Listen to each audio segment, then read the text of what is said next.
আপনি দেখছেন news now, আমরা জানি কোনটা খবর।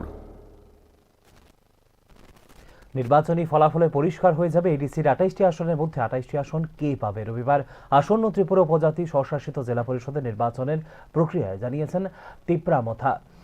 জানুয়ারি মাসের মধ্যেই তিপ্রা মথার ভাঙন দেখা দেবে এবং মথার বিধায়ক এমডিসিরা বিজেপিতে যোগদান করবে বলে দাবি করেছেন জনজাতি কল্যাণ দপ্তরের মন্ত্রী বিকাশ দেববর্মা। সে বিষয়ে প্রতিক্রিয়া দিয়েছে তিপ্রা মথা। বিকাশ দেববর্মা এর আগেও এই ধরনের দাবি করেছিলেন বলে প্রতিক্রিয়ায় জানিয়েছে মথা। তিপ্রা মথার বিরুদ্ধে প্রকাশ্যে অসাংবিধানিক মন্তব্য করেছিলেন বিকাশ দেববর্মা, অথচ এই ক্ষেত্রে কোনো ব্যবস্থা নেওয়া হয়নি বলেও প্রতিক্রিয়া দিয়েছে তিপ্রা মথা। ভিত্তিহীন কথাবার্তা আমরা শুনতে ইচ্ছা করি না। উনি তো অনেক আগে বলছেন, এর আগেও তো বলছেন এমএলএরা মন্ত্রীরা সবাই বিজেপিতে চলে যাবে, তারপরে বলছে যে জানুয়ারিতে আর মথার এডিসি ক্ষমতায় থাকবে না। এরকম তো উনি বলে চলেছেন।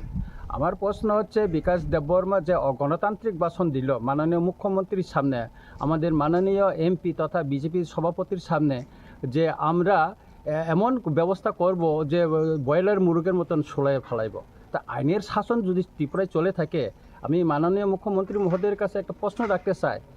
এই যে অগণতান্ত্রিক যে উনি ভাষণটা আনপার্লামেন্টারি যে ওয়ার্ডটা ব্যবহার করছেন, এর জন্য উনি কি ব্যবস্থা নিয়েছেন? এটাকে আইনের শাসন বলবো আমরা? আপনারা বলুন। 2021 আমরা একক লড়াই করছি, 2023 বিধানসভার এককভাবে আমরা লড়াই করছি। আগে নির্বাচন ঘোষণা হোক, তারপরে দেখা যাবে লড়াই 28 কে পায়। বিকাশ দেববর্মা তো বলেছে 28-এ 30 পাবে ওনারা। কোন অঙ্ক কোন খোঁকড়ায় পড়াশোনা করে উনি 28 থেকে 30 পাইলো আমি তো বুঝতে পারি না। কোন স্কুল থেকে পড়াশোনা করছেন আমি জানি না। গতকালও আমাদের সম্মানিত এডিসি চেয়ারম্যান মহোদয় জিজ্ঞেস করছেন ওনাকে কোন স্কুল থেকে পড়াশোনা করে উনি 30 থেকে 35 28 থেকে 30 করলো।